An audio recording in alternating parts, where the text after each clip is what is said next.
Hello friends, welcome back to my channel Vikas tech for you. दोस्तों, आज मैं बात करूंगा बिहार आईटीआई अनुदेशक भर्ती को लेकर। दोस्तों, आप यहां देख पा रहे होंगे। सबसे पहले देखिए, जो आईटीआई के लिए बहाली इसमें दोस्तों आई है, वो अनुदेशक भर्ती, जो कि आईटीआई के लिए हर एक ट्रेड को दोस्तों इसमें मौका मिला है। आपको मैं बताना चाहता हूँ दोस्तों, मुझे पर्सनली सभी के लिए ट्रेड के लिए अलग अलग वीडियो इसलिए बनाना पड़ता है क्योंकि ये जो आई है विज्ञप्ति, ये दोस्तों एक में सभी अटैच नहीं है, इसलिए सबका पीडीएफ जो अलग अलग है। इसलिए मैं आपके लिए अलग अलग वीडियो जो है लेके आ रहा हूँ, क्योंकि अगर एक में रहता तो फिर काम आसान था, लेकिन इसमें क्या है दोस्तों, हर एक ट्रेड को अलग अलग सेपरेट कर दिया, इसलिए मैं सेपरेट वीडियो आपको लेके आ रहा हूँ एक एक करके। चलिए मैं बात करता हूँ आईटीआई अनुदेशक भर्ती जो 1000 पोस्ट आई है, तो इसके लिए एलिजिबल क्राइटेरिया क्या है, कौन कौन से लोग इसे भर सकते हैं। दोस्तों, एक बात मैं बताना चाहता हूँ, अगर आप अदर स्टेट के भी स्टूडेंट हैं तो भी आप फॉर्म को फिल कर सकते हैं। You can fill if you are from other state. ठीक है, चलिए मैं एक एक करके बात करता हूँ।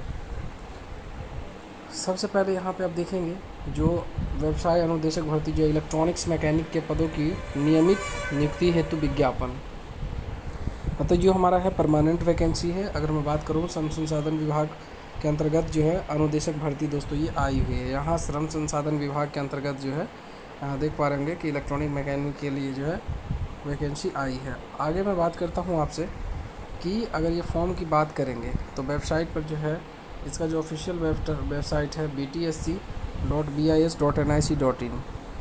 उसके बाद देखिए, जो फॉर्म का भरने का डेट है, ये 23 मई से लेके दोस्तों 23 यानी 22 जून तक जो है इस फॉर्म का डेट रखा गया है फॉर्म ऑनलाइन करने का। अगर वेबसाइट यहाँ देखिए, सबसे पहले वेबसाइट जो ट्रेड है उसमें इलेक्ट्रॉनिक मैकेनिक की बात कही गई। वेतनमान की बात करेंगे तो वेतनमान 9300 से 34,800 तक है। और ग्रेड पे की बात करेंगे तो 4200 ग्रेड पे है दोस्तों, और लेवल जो है 6 रखा गया है। एजुकेशनल क्वालिफ़िकेशन की बात करेंगे तो इसमें जो हमारा इलेक्ट्रॉनिक्स मैकेनिक इलेक्ट्रॉनिक्स या इलेक्ट्रॉनिक्स मैकेनिक व्यवसाय में राष्ट्रीय शिक्षुता प्रमाण पत्र या राष्ट्रीय व्यवसाय प्रमाण पत्र यानी एनटीसी या नेशनल अप्रेंटिसशिप या नेशनल ट्रेड सर्टिफिकेट जो होता है दोस्तों, ये आपका होना चाहिए। अगला मैं बात करता हूँ एक्सपीरियंस की। बात करेंगे तो राज्य सरकार या भारत सरकार के मान्यता प्राप्त किसी भी उद्योग या संस्थान से संबंधित काम करने की, या किसी भी संगठित जो है हमारा संगत तकनीकी अध्यापक या प्रशिक्षक के रूप में जो है न्यूनतम 3 वर्ष का अनुभव होना चाहिए। आगे है कि प्रशिक्षण एवं शिक्षण देने के लिए जो है अधिमानी अर्हताएँ जो है संबंधित व्यवसाय क्राफ्ट इंस्ट्रक्टर ट्रेनिंग स्कीम जो है हमारा क्राफ्ट ट्रेनिंग, ये CITS का जो है 1 वर्षीय अगर ट्रेड है फिर भी वो फॉर्म के लिए एलिजिबल है। तो याद रखिएगा, ITI प्लस आपका 3 इयर्स एक्सपीरियंस होना चाहिए और CTI होना चाहिए। अगर जो दोस्त CTI नहीं है, मैं उसके लिए भी आगे बात करता हूँ। सबसे पहले दोस्तों यहाँ पे आप देखेंगे जो सीट की बात कही गई है, 1000 पोस्ट जो टोटल सीट आई है, जिसमें हमारा इलेक्ट्रॉनिक मैकेनिक का जो है 130 सीट है और इधर 44 है। चलिए हम एक एक करके बात करते हैं। UR अनरिजर्व जो कैटेगरी है तो दोस्तों उसको UR बोलते हैं। UR के लिए 51 पोस्ट है और UR यानी जनरल कैटेगरी की महिलाओं के लिए 18 सीट है। आगे है EWS जो इकोनॉमिकल वीकर सेक्शन है, जो स्वर्ण आर्थिक रूप से कमज़ोर छात्र हैं उनके लिए जो है हमारा 13 पोस्ट है, महिलाओं के लिए 4 पोस्ट है। आगे मैं बात करूँगा अनुसूचित जाति SC के लिए 21 पोस्ट है, उनकी महिलाओं के लिए जो अनुसूचित जाति में महिला है उनके लिए 8 पोस्ट रिजर्व है। अनुसूचित जनजाति की बात करेंगे तो 2 पोस्ट है ST के लिए और महिलाओं में 0 है। अत्यंत पिछड़ा वर्ग दोस्तों जिसको EBC कहते हैं, एक्सट्रीमली बैकवर्ड क्लास, उसी को हम लोग EBC बोलते हैं। अत्यंत पिछड़ा वर्ग, उनके लिए 24 सीट है, महिलाओं के लिए 9 सीट जो है रिजर्व रखा गया है। पिछड़ा वर्ग OBC की बात करेंगे तो 16 है, महिलाओं के लिए भी 6 पोस्ट है। पिछड़ा वर्ग की महिलाओं के लिए यहाँ पे देखेंगे 3 पोस्ट है और कुल मिला के जो है यहाँ पे 130 पोस्ट है। और रिजर्व कैटेगरी जो 35% जो महिलाओं को मिला है उसमें 44 सीट महिला के लिए है। दोस्तों यहाँ सबसे पहले लिखा हो कि सामान्य प्रशासन विभाग पटना के जो हमारा है, सबसे पहले जो कि नाती पोता या जो भी हैं एक सर्विस जो फ्रीडम फाइटर है, कौन लोग, जो फ्रीडम फाइटर हैं, जो लोग देश के लिए लड़ाई किया फ्रीडम फाइटर में, उनके लिए जो है यहाँ पे सबसे पहले जो सीटों की संख्या रखी गई है वो देखिए कितना है। सीटों की संख्या जो है 3 रखा गया है। चलिए मैं आगे बात करता हूँ। सबसे पहले यहाँ एक चीज़ देखिएगा, जो लोग डिसेबल कैटेगरी हैं, जो लोग विकलांग हैं, विकलांग के लिए भी यहाँ पे है कि जो दृष्टिबाधित जो नहीं देख सकते हैं उनके लिए 2 सीट है यहाँ पे। उसके बाद मूक बाधिर के लिए जो बोल नहीं सकते हैं उनके लिए 1 है। चलन बाधिर जो फिजिकली जो है मतलब चलने में दिक्कत होगा उनके लिए भी 1 सीट है। और मनोविकार या बहुबाधिक बहुदिव्यांग जो है लिखा हुआ है उसके लिए जो 1 सीट है। तो कुल मिला के आप देख पा रहे होंगे दोस्तों सभी के लिए जो है अलग अलग सीट जो है इलेक्ट्रॉनिक मैकेनिक का है। यहाँ जैसे था मनोविकार संबंधित, ये देखिए सबसे पहले अगर देखना चाहेंगे तो मनोविकार का 1 था और दृष्टिबाधित विजुअली हैंडिकैप्ड है उनके लिए 2 था। इस हिसाब से टोटल लगभग दोस्तों अगर बात करें तो हम यहाँ पे 5 पोस्ट हो जा रहा है। उसके बाद बात करेंगे उम्र सीमा की बात, तो न्यूनतम उम्र सीमा जो है 1/8 तक 21 साल होनी चाहिए। और जो हमारा अनरिजर्व हैं, जो अनारक्षित हैं जनरल कैटेगरी, उनके लिए 37 साल उम्र दिया गया है। आरक्षित महिलाओं के लिए 40 साल है। पिछड़ा वर्ग, अत्यंत पिछड़ा वर्ग पुरुष महिला के लिए भी 40 साल है। अनुसूचित जाति जनजाति के लिए 42 साल है। तो ये ध्यान रखिएगा, दिव्यांग के लिए 10 वर्ष की छूट है।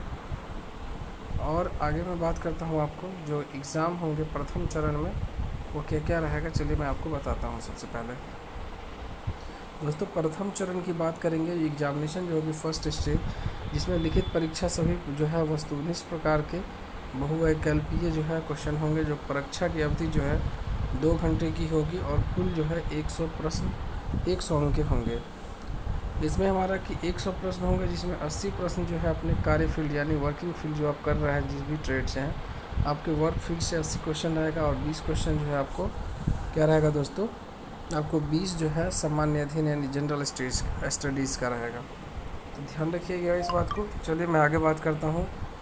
अगर आप सेकेंड स्टेज के लिए बात करेंगे तो देखिए सेकेंड स्टेज द्वितीय चरण सेकेंड स्टेज में है कि चयन हेतु अभ्यर्थियों की मेरिट लिस्ट जो है इस प्रकार से तैयार की जाएगी। चलिए सबसे पहले लिखित परीक्षा के प्राप्त अंकों के 50% यानी 50% जो लिखित रिटन टेस्ट होगा उसका 50% मार्क्स। उसके बाद NTC यह हमारा है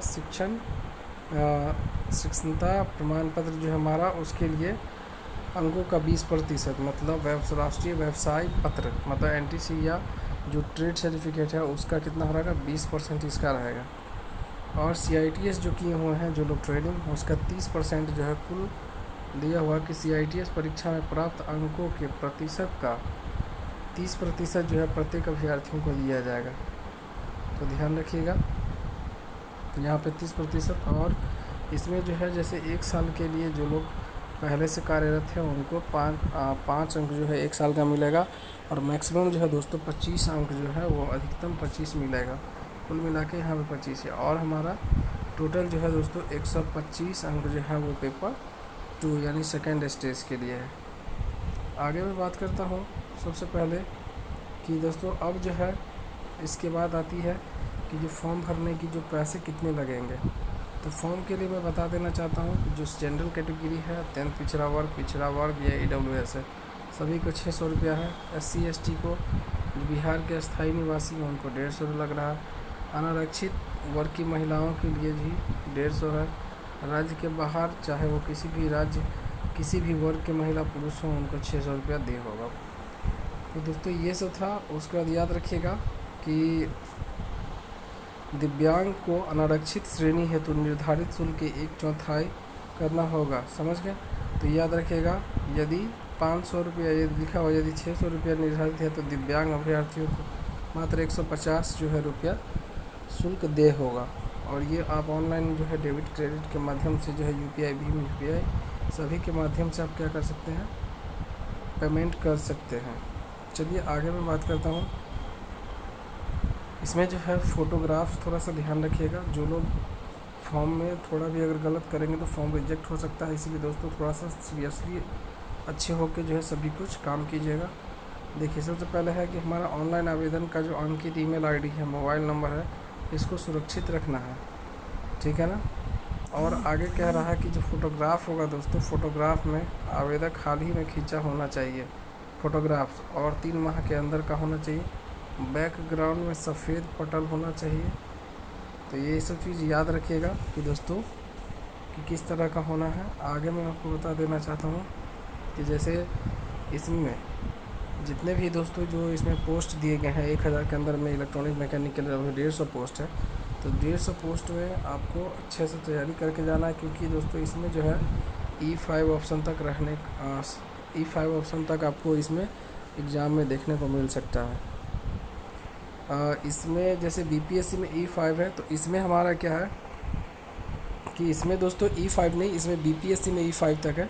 इसमें आपका 4 ऑप्शन दिया जाएगा, जिसमें आप समझ ही लें कि जैसे 50 अंक जो है कुल प्रतिशत का 50 उससे रहेगा, 30 अंक जो है आपका रहेगा। फिर जो आप CITS जो किए हुए हैं उसका कुल प्रतिशत का 30% आपका रहेगा CITS वाला, और 20% जो आप NT-CITA के हैं इस सब का।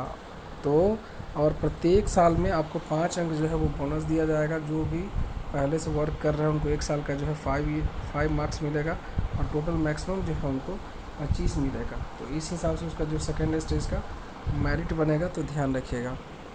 और दोस्तों मैं बताना चाहता हूँ कि अगर मेरे चैनल को फर्स्ट टाइम विजिट कर रहे हैं तो लाइक शेयर सब्सक्राइब कर दीजिएगा, चैनल को बेल आइकन भी प्रेस कर लीजिएगा, ताकि जो भी नोटिफिकेशन दोस्तों जॉब के रिगार्डिंग आपको मिलेगी या जो पढ़ने से संबंधित जो कंटेंट्स आपको दिया जाएगा, तो आपके लिए वो हेल्पफुल साबित होगा। और बहुत सारा ऐसा हम सीरीज़ लेके भी आए हैं, और बिहार शिक्षक भर्ती को लेकर भी GK GS हम BPSC का सब कुछ करवा रहे हैं। और ITI रिलेटेड से संबंधित जितने भी एग्ज़ाम आते हैं सभी का मैं आपको यहाँ पे अप टू डेट देता हूँ। तो थैंक यू सो मच। फिर मिलते हैं नेक्स्ट वीडियो में। धन्यवाद।